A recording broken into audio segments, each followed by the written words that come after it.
Hello and welcome back.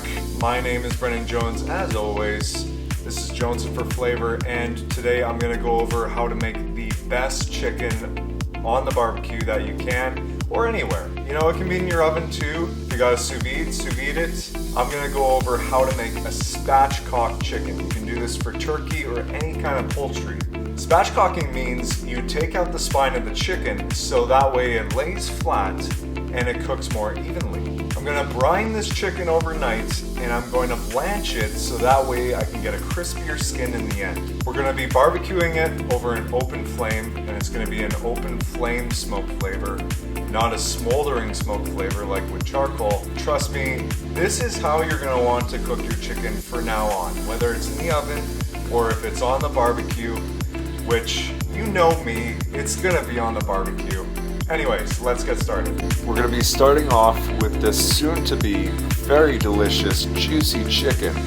I'm going to remove the spine, flatten it, and throw it in my homemade brine and leave it in the fridge overnight. When you brine poultry, you should not brine it for more than 24 hours, as it can change the texture of the bird.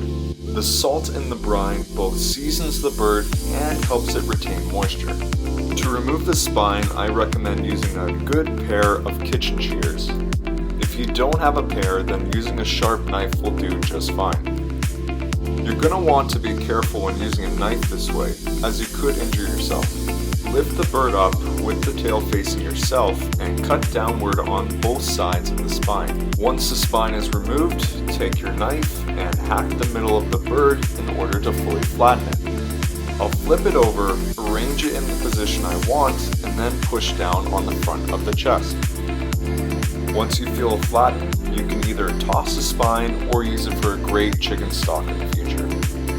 With the chicken now flattened, we can now move on to the making of our brine. I'll set the stovetop to a high temperature and boil 3 to 4 liters of water. I'll add 1 cup of kosher salt, 1 cup of brown sugar, and remember to pack the brown sugar. Then I'll cut up 1 lemon, squeeze the juice into the pot, and then throw the lemon in.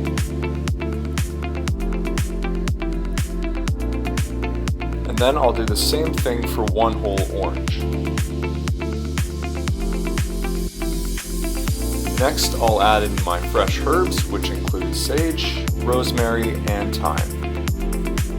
I'll then continue to boil my brine and all of its contents for about 5 to 10 minutes. By boiling everything, I'm really concentrating all the flavors together. It'll make your chicken so finger-licking good, KFC just might come after you with copyright infringement.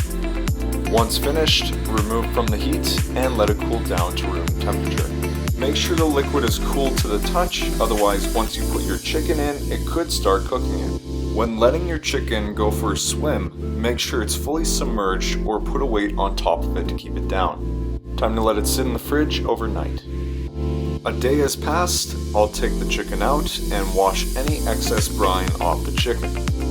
If this step is missed, your bird could end up being way too salty. Once the chicken is removed from the brine is no longer needed and can be poured out. Make sure to be thorough and rinse every inch of the bird, both front and back. My bird is fully rinsed, and now I'll put it in the position I want it to be in before I start blanching the skin. I'll tuck the wings behind the shoulders and cut little slots in the flappy skin below the legs so I can stick the drumsticks through so they don't end up moving on me. This is purely presentation and you don't have to do it yourself if you don't want it. It just makes it look so damn good. Off in the background, I boiled some water to pour over the skin.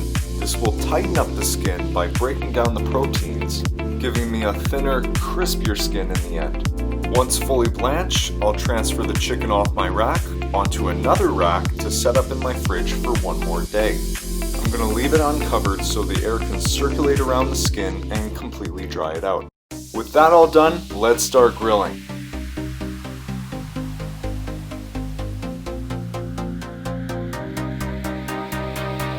Before the chicken goes on, the fire must burn cleanly with no clouds of white smoke, only blue.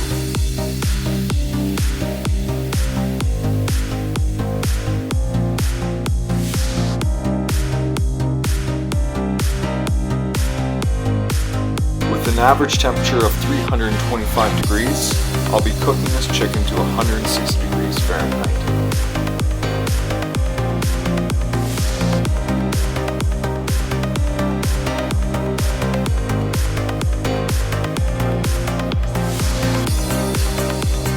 Once it reaches 160, we'll remove it and it'll continue to cook to 165.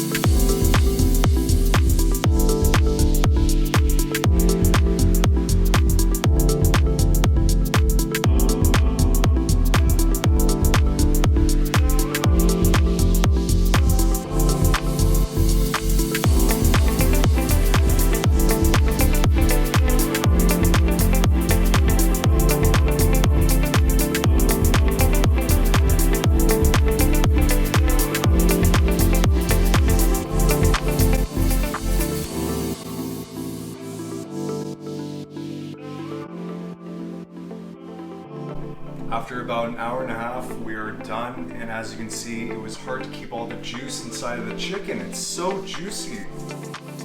And I will admit, I did a great job with this one.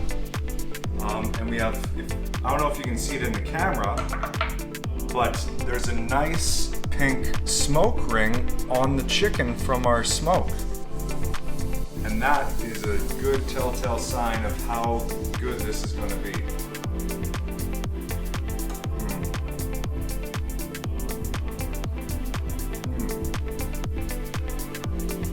That maple smoke really penetrated into the chicken, especially the brine.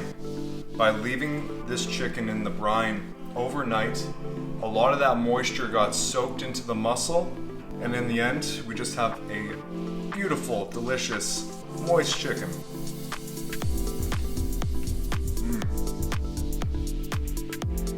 Oh, that's good.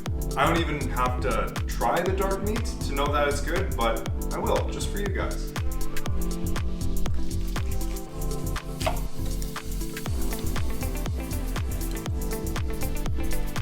We'll get some of the thigh.